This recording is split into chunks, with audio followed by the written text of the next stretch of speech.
wax nag ci leneen lu ñeel ba tey wàllub yoon muy procès bu massacre bu Boffa Bayotte ginnaaw bi ñu ko dakkale woon ni ki démb ni ki tey tàmbaliwaat nañu ko fële ca chambre criminelle bu Ziguinchor fukk ak juróomi doomu aadama ñoom lañu ci tuumaal ci lu tolloog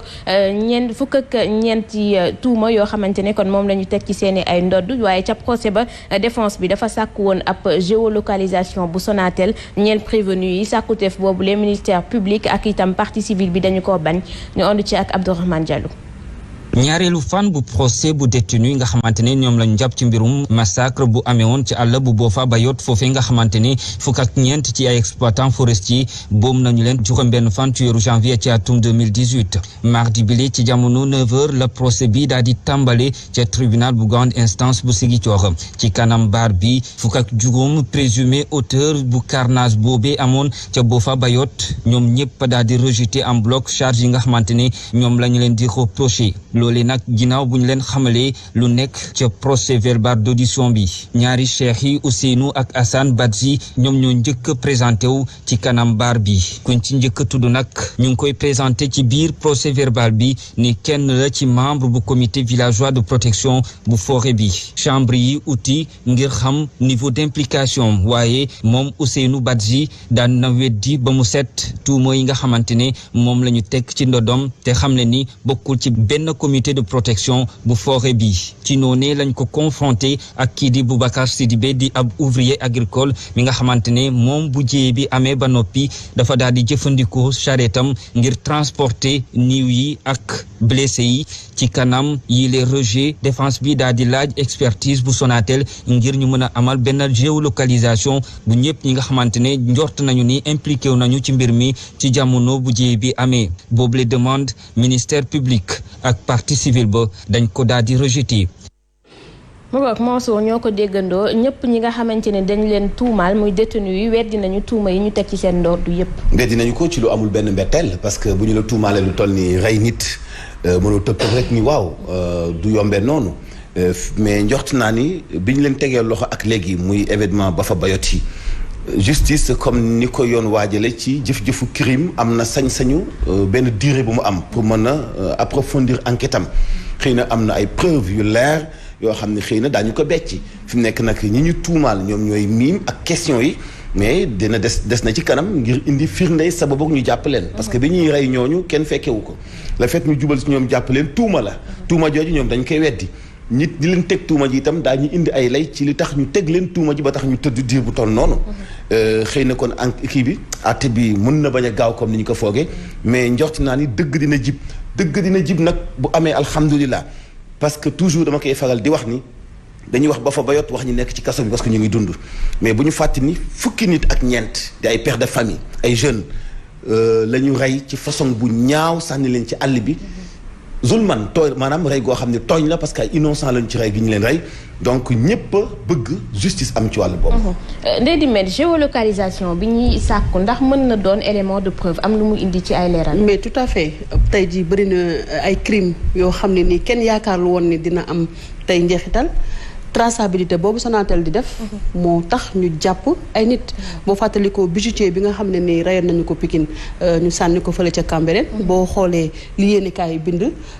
enquêteurs yi dañu def seen liggéey ba ñu jëlee téléphone bi daanaka lu bëri ci la feeñee donc man gëm naa ne bu ñu defee tamit wàllu boobu ci wàllu téléphone réquisitionné Sonatel dinañu xam lu bëri loo xamante ne nii dina feeñ mais encore une fois cas de meurtre yi bëri na Mansour mi ngi koy wax léegi ci 14 morts yi mais avant les 14 morts aussi tamit gis nga li amoon place de l'Obélisque deewu Mamadou Diop ak yeneen yoo xamante ne ni tey ay doomu Sénégal dañu ñàkk seen bakkan te encore une fois tey justice dafa am défi bu rëy bu leen di xaar mooy tëddee ñaaxaanaay wax le droit rien que le droit. laataa ñoo jógee Ziguinchor ñu xam leen ni am na braquage bu amoon ni ki tey ci suba ci route nationale 4 bi ci lu soriwul dara village bu Badiouré nekk ci département bu Bignona ñi def li ni mel dañoo songu ab oto 4x4 la bu doon dem fële ca Sénoba ki nga xamante ni moom moo yore woon oto bi amul dara lu ko jot donte dafa traumatisé te lépp lu mu yoroon ci alal yóbbu nañu ko fitna googule am ci pàccum réew mi foofule fan yi nga xamante ni moom la ñu nekk yëpp amul benn njeexital ci dem bi ak ak dikk bi ndax fële ca garage bu Bignona nekk ci diwaanu Grand Yoff bari na ñu fa suñu reporter fekk ñu doon ut ay bus ngir dem fële ca Casamance situation bile di ñàkkub kaarange ñoom mu ngi leen di tiital donte ñu ngi woy ba tey di dem ak dikk ñu andu ci ak Safiatou Bandiaye. garage Bignona bu Grand Yoff fii nag bus yi nga xamante ne ñooy wutali Casamance ñu ngi tegloo di dem mu mel ni attaque yi ñu nemmeeku fan yi ci ñenn ci askan yi nekk ci parti boobule ci Sénégal yëngalul benn yoon wala tiitalul ñi nga xamante ne ñooy faral di jël bus yi wala sax chauffeur si nga xamante ne ba fi mu toll nii amul dara lu soppeeku si seen doxalin. chaque jour oto yaa ngi dem ak ñëw ñun moom dégguñu loolu ñooy koy bari na ñun moom dégguñu loolu li ñuy jooy daal ñun yoonu baaxul ak pax yi ñoom daal la ñuy jooy. bile chauffeur di xam ne rek li fa xew jamono ji amul lenn loo xamante ne rek soppi na ko wala yàkkal na leen ko ci seenub liggéey ndax nag client yi tey la ñu gën a bëri. ñun bu dee ñun bu njëkk bi bu ñu daan langa jamono kaar moo raw lii te chaque jour oto yaa ngi dem. non tiitalu kenn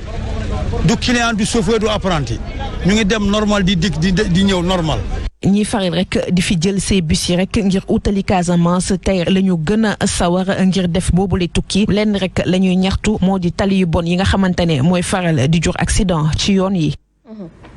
mu ngoo kon gis nañu ko day dimen braquage yi tàmbali waat na fa waaye gis nañu ni que nit yi teewu leen ñoom seen ay activité ñu ngi koy wéyal ba tey. xam nga Ibrahima Ama Diémé bu collectif des cadres casamançais dafa àddu ci suñu édition samedi bi passé bu ñu jëlee réaction par rapport ak braquage bu njëkk bi mu wax ni moom ragal na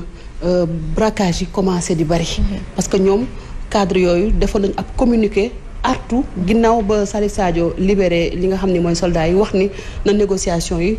daal di continuer parce que dañu njort ni braquage yi peut-être dafa am benn liaison ak opération bi nga xam ne ni jamono ji armée bi mi ngi koy def di sécuriser dëkk ba te ñu bëri aussi jàpp ni peut-être que dañuy démanteler base u Salif Sadio yi te man dama jàpp ni tey ñi nekk sud nord ouest ñëpp benn langage la ñu wax que ni le Sénégal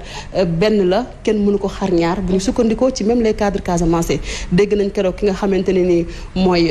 Balla Moussa Daffé moom it ci micro Ibrahima Diallo lu ni mel la wax ay états généraux de la Casamance mais ñoom ñëpp soo dégloo seen langue mooy intégrité physique du Sénégal est non négociable donc jàpp naa ne xëy na bu fekkee dañuy poursuivre ay waxtaan ci ay bases yu claires lay doon xëy na am na loo xam ne ñun ump nañu mais encore une fois problème bi nga xam ne dafa am Casamance ñu bëri njort ni peut-être que dafa ci am ay bandes armées yu ci laxasu état bi war na mën a jël responsabilité sécuriser les populations bu aajee itam ñu waxtaan de façon très sincère aussi tamit ñu def ko parce que Khady rappelé ko bëri na ay négociations dem nañ ba bitim réew Italie ak communauté catholique Saint-Idio ak yu bëree bëri yoo xamante ne ak ay intermédiaires Casamance donc conflit bi yàgg na pour man war nañu mën a jouer franc jeu des deux côtés su ko defee Sénégal mel comme ni mu meloon. justement moo suuf opération bi armée bi di amal ndax warul ànd ak opération sécuriser nit yi ci braquage yi di am benn am na beneen amaat ak ñi nga xamante ne dañuy jógee seen ay dëkkuwaay dem di dëkk ji feneen. xam nga Khady tey bu neexoon ñetti jeunes yu organisé kese Dakar mën nañu semer le bordel balaa intervention way takk der yi bu leen neexoon donc bu ñu planifié mën nañu def lu leen neex Dakar sàkkaa nag àll bu mel ni Casamance armée bi ñu ngi def opération ak ñi nga xam ni dañuy yor ay ngànnaay tudd ay rebelle di laaj moom seen bopp ci dëkk bu bokk ci biir Sénégal kenn du ko négocier Samba Boy boo xamante ni bii nag dafa yor ngànnaayam xëy na xiif na xëy na mar na dogaale ay oto boo bañee mu soqi ay sox ci kaw oto bi sàcc alal nit ñi kooku bokkuñu sax opération bu ñuy def ci wàllu militaire ak braquage du ñu benn donc ñii ay bandi lañu ay samba boy lañu alors armée bi nag dinañu gën a veiller ci wàllu yoon bi d'ailleurs noonu la mos di mel ci diwaanu Casamance mais xam nga ay samba boy yu planifié jàkkaarloog ñoom du doon lu yomb mais de toute façon armée bi ñu ngi am soutien wu képp koo xam patriote nga képp koo xam ne sénégalais nga ñu ngi am seen soutien ñu jeexal benn yoon affaire Samba Boy affaire rébellion ci diwaanu Casamance parce que li tax mooy ñi dëkk Casamance dañu war a dund ci jàmm. gis nga politiciens yi ni ñu matewul 2% ci population bu Sénégal noonu la rebelle yi matewul 1% ci population bu Casamance. alors que askanu Casamance nag dañoo bëgg a dund ci jàmm ak salaam ak aafiya di dem tool di sàmmi di liggéey ci bureau yi ay quelques nit nag yu bootu ci ginnaaw Salif Sadio di semer le bordel il faut armée bi dem jusqu'au bout pour loolu daal di jeex une toute bonne fois loolu mooy réalité ça n'a rien à voir ak ay Samba Boy yu dogalee oto donte woon ni dañu leen di askanale waa MFDC tant pis rebelle bu ne ci àll kay dina sàcc lu mu lekkee tout court. Monso intersyndical bi ëmb liggéeykatu Sen'Eau yi ñoom fa ñu tegoon seen tànk tegguwuñu ko ba tey dañuy jël dogal ni dinañu tëral ab plan d'action bu yees dalee ko ëllëg ci àllarba gi seen mouvement d'humeur yi nga xamante ne ayu bés yi leen ñu weesu ba tey ñu ngi koy def di yëglu liggéeykatu Sen'Eau yi ci fàttali la ñu bëgg mooy seen payoor téeméer boo jël ñu yokk ci ñeent fukk ñu ànd ak Pape Diop moom la ñu dénk organisation intersyndicale bi àdduna ci micro Alassane Baldé.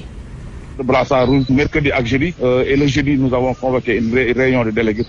national pour ensuite def benn conférence de presse. revendication yi benn bi mémorandum bi nga xam ne déposé woon nañ ko avant Sen'Eau di ñëw à travers l'État du Sénégal qui nous avait dit que fermier wu weesu ñëwee dinañ ubbi une négociation ci mémorandum boobu malheureusement mémorandum bi ñu ko ubbee direction générale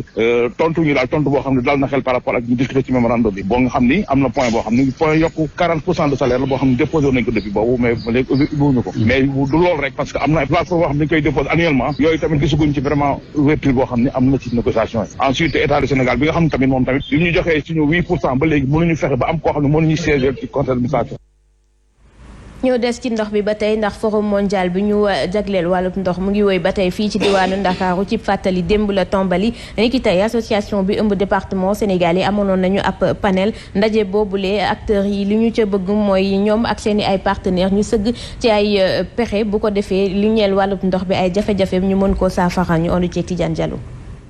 jafe ndox yi ñu faral di gis ci yeneen gox yi moo waral ku jiite association des départements du Sénégal ñu ngi interpeller partenaires yi. ndax am na dëkk yoo xam ne tuyaux yi ñàkkut dafa xaw a manqué dafa xaw a màgget bu bënnee day am conséquence ci pression bi bu bënnee ñàkkut buy egsi ci robinet yi mu am ay jafe-jafe loolu mën naa am ne ñàkkut am na. nee nañu dañuy jël ay mesures ngir saafara mbir mi. gouvernement bi moom mu ngi taxawal benn programme spécial boo xam ne pour ñëpp mën am ndox non seulement ndoxu naan mais l'eau productive c'est que nam l'eau agricole ci maraîchage bi ci delta bi ci Sayed. kàddu yooyu la mu ngi koy yëkkati ginnaaw seen ndaje ak partenaires yi. jot ci ndox droit la ci kenn ku ci nekk te réew Sénégal am na effort yu bari yu ñu war a def ngir matale ko ay kàddu la yu tukkee ci Sadikh Niass di secrétaire général bu RADDHO mi xam ne ni ñàkkum ndox sax mën naa jur ay fitna kon faw rek suñu ay njiit sëgg ci bu baax a baax ñu andi ceeg moom. am ndox droit la ñëpp war si jot loo xam ne ni lu jaadu la bien que dafay laaj ay effort yooyu gouvernement yi ñoo ko war a jël ak yenn communauté ak ñi leen di encadrer pour que ndox nga xam ne dafa am solo lu bari dafa laxasu ci ndox jàmm ji sax daf ci laxasu ndax ndox mun na indi ay fitna ak ay jafe-jafe ci ay nit ci ay groupe ndox mun na lor nit ba nga xam ne mun na ci jóge faatu mun na yàq santeem te ndox ci la ñuy produire. forum mondial bi ñu jagleel wàllub ndox lu baax la ci image du Sénégal ndax moom moo ko organisé waaye nag njiitu réew yi ak itam investisseurs yi ñoom ñoo ci gën a gis seen bopp ay kàddu la yu tukkee ci maître Massokhna Kane di njiitu SOS consommateur moom mi lee di xam di ñaawlu la ñu ca boolewul askan wi waaye itam association consommateur yi nga xamante ne ñoom sax mujj nañoo dem bokk ci forum alternatif bi société civile bi amal mu rax ci dolli ni forum mondial de l'eau bile traité wul jafe-jafe yi nga xamante ne ñoom ñoo am ci wàllub ndox bi ñu ond ci ak maître Massokhna Kane. forum mondialu ndox bi événement bu am importance la pour Sénégal parce que réew yi koy organiser barewuñu donc Sénégal organiser ko loolu lu baax la mais nag dafa mel ni jaaykatu ndox yi ak état yi rek ñoo ci bokk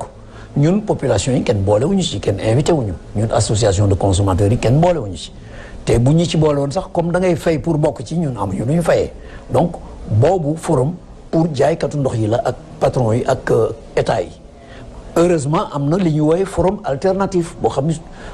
société civile bi ñoo ko organisé.